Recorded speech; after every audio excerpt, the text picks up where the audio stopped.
नमस्कार, शालिनी किचन में आपका स्वागत है। आज हम बहुत ही क्रिस्पी, करारी और रसीली जलेबी बनाने वाले हैं, बिल्कुल हलवाई स्टाइल में। तो यहाँ पर हमने 1 बोल मैदा लिया है और 2 चम्मच दही लिया है। यहाँ पर आप एक बात ध्यान रखिएगा कि दही बिल्कुल फ्रेश ही लीजिएगा। और इसी के साथ हमने यहाँ पर 1 गिलास पानी लिया है। यह सारी चीज़ें घोल बनाने के लिए हमें चाहिए। तो इस बोल में मैंने यह मैदा डाल दिया है और अभी इस मैदे में जाएगा दही। और अभी यहाँ पर हम दही और मैदे को अच्छी तरह से मिक्स करेंगे। अभी यहाँ पर मैं हाथ से ही इसे फेंटूंगी। आप चाहें तो विस्कर का इस्तेमाल कर सकते हैं। अभी यहाँ पर मैं एक छोटी टिप देना चाहती हूँ आपको।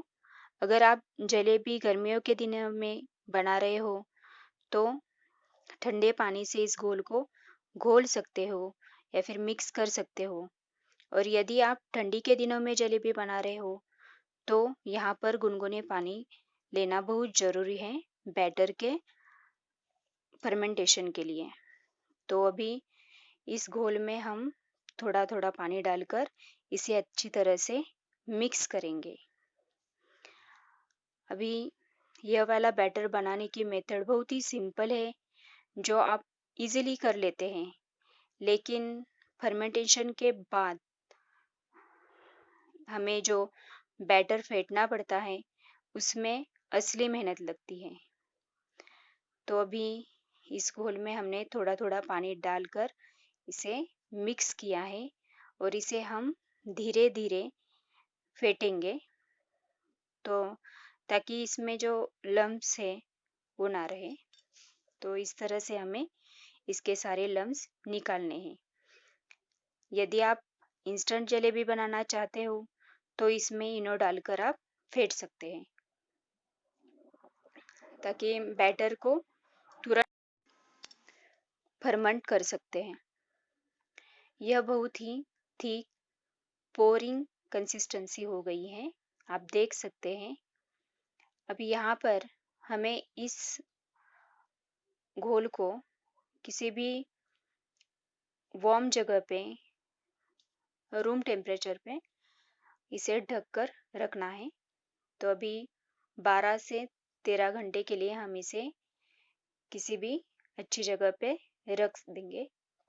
अभी हम यहाँ पर इंग्रेडिएंट्स में यहाँ पर हमने 1.5 बोल चीनी ली है, 1 बोल मैदे के लिए, और तेल फ्राई करने के लिए चाहे तो आप घी भी ले सकते हैं। यह केसर के कुछ धागे हैं जो हम फ्लेवर के लिए ले रहे हैं। और यहाँ पर हमने इनो लिया है 2 पिंच, और यह इलायची पाउडर है। यहाँ पर आधा नींबू कट करके लिया है, और यह पीला फूड कलर है, और पिस्ते को हमने बारीक कट करके लिया है। तो अभी हमने जो फर्मेंटेशन के लिए बैटर रखा था उसे देखते हैं। तो ये देखिएगा, इसमें बबल्स भी आ गए हैं। अभी इसे विस्कर की सहायता से फेंट लेते हैं। तो ये देखिएगा, इसकी कंसिस्टेंसी लूज है, इसकी थोड़ी सी खट्टी स्मेल आ रही है। अभी यहाँ पर हम इस घोल को बड़े बाउल में ट्रांसफ़र कर लेते हैं। अभी यहाँ पर फेंटते समय आपको थोड़ा भी आलस नहीं करना है, इसे लगातार 10 से 15 मिनट फेंटना है। यदि आप फेंटते समय कंजूसी करोगे तो फिर यह सॉगी, जैसे जलेबी नहीं सॉगी होती है, रबर जैसी स्ट्रेची या फिर चपटी, ये सारे प्रॉब्लम्स जलेबी बनाते समय तभी क्रिएट होते हैं जब आप इसे अच्छी तरह से फेंटते नहीं। तो इसी तरह यह घोल लाइट होने तक इसे फेंटिएगा। अब इसमें हम फूड कलर डालेंगे, ये येलो कलर है, और इसे अच्छी तरह से हम फेंटें। अभी इसे हमें लगातार 10 से 15 मिनट फेंटना पड़ता है। अभी इंस्टेंट जलेबी बनानी है तो फट से बन जाती है, लेकिन उसमें स्वाद नहीं होता जितना स्वाद इस जलेबी में होता है। यह नेचुरल फर्मेंट होता है और इसमें एक खट्टी सी स्मेल होती है और टेस्ट होती है। तो अभी ये इसमें हमने मैदा डाला है ताकि यह बैटर बहुत ही लूज था। ये देखिए, तो अभी इसे अच्छी तरह से मिक्स करेंगे। अब यहाँ पर हम सोडा डालेंगे। अभी आपको यह बात ध्यान रखनी है कि सोडा डालने के बाद हमें ज़्यादा फेंटना नहीं है। तो अभी इसे हम साइड में रखते हैं। तो चलिए अभी शुगर सिरप की तैयारी करते हैं। तो सबसे पहले लो फ्लेम पर हमने पतीले को गरम किया है और अब इसमें हम 1.5 बोल चीनी डालेंगे और अभी इसमें पानी उतना ही डालना है जिसमें चीनी डूब जाए। अभी फ्लेम को हम मीडियम करेंगे और इस चीनी को अच्छी तरह से हम स्टर करेंगे ताकि जो चीनी है वो अच्छी तरह से इसमें मेल्ट हो जाए। अभी चीनी में जो गंदगी है तो उसे हटाने के लिए यहाँ पर हम नींबू का इस्तेमाल करेंगे। अब इसमें नींबू डालकर इसे अच्छी तरह से हम स्टर करते रहेंगे। अभी आप देख सकते हैं इसकी सारी गंदगी ऊपर तैर रही है। तो अभी नींबू का काम हो गया है, नींबू फेंक देते हैं। और यहाँ पर अब हम इलायची पाउडर डालते हैं और अच्छी तरह से इसे मिक्स करते हैं। और केसर के धागे भी हम इसी में ऐड करेंगे और इसे भी अच्छी तरह से मिक्स करेंगे। अभी यहाँ पर हमें चेक करनी है कि हमारी चाशनी परफेक्ट बनी है या नहीं। यहाँ पर हमें एक तारी चाशनी से कम इस तरह से बस उंगलियां चिपकनी चाहिए, इतनी ही हमें चाशनी। तो जो फर्मेंटेशन की प्रोसेस थी वो हमारी हो गई है और हमारा बैटर भी परफेक्ट बनकर रेडी है।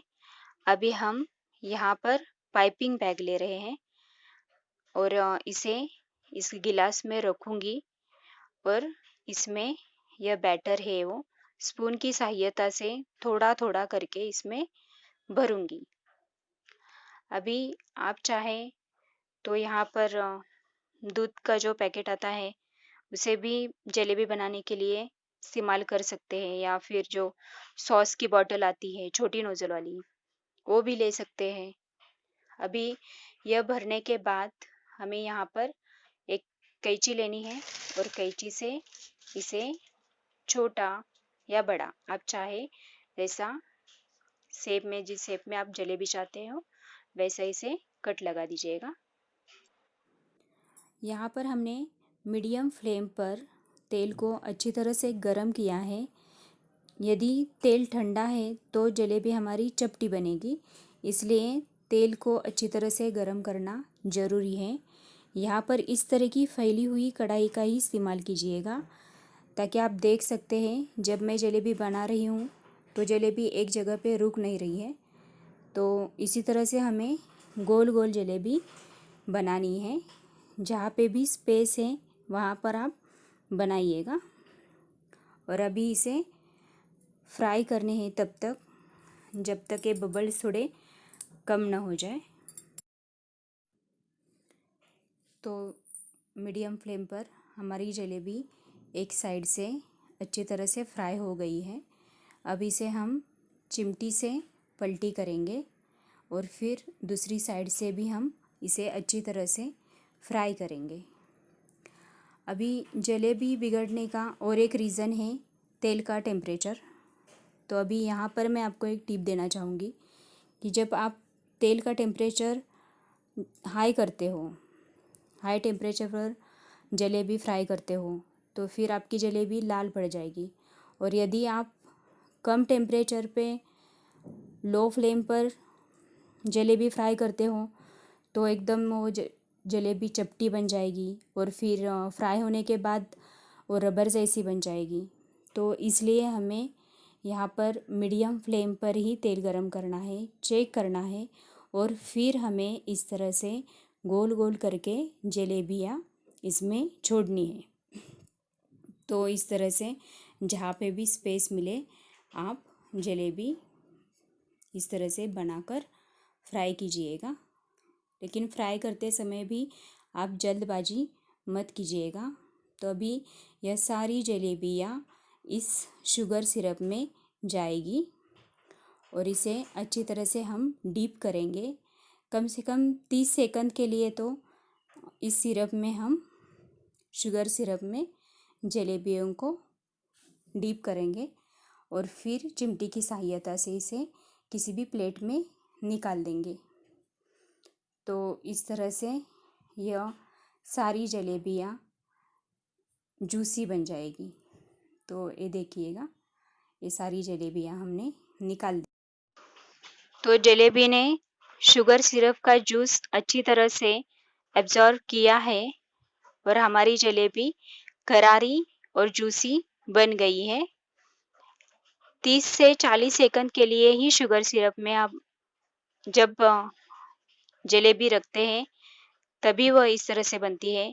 यदि आप 40 सेकंड के ऊपर जलेबी शुगर सिरप में रखते हो तो फिर जलेबी सॉफ्ट हो जाएगी, इसलिए इस बात का ध्यान रखना। और अभी सर्विंग प्लेट में हम एक एक करके जलेबी सर्व करेंगे। और यहाँ पर पिस्ते को चॉप करके रखा है, उसे हम इसके ऊपर स्प्रेड करेंगे।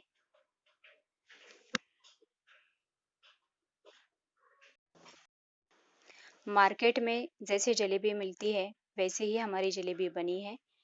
यदि आपको मेरे रेसिपीज़ अच्छी लगती है तो मेरे चैनल को सब्सक्राइब कीजिएगा, लाइक कीजिएगा और कमेंट कीजिएगा।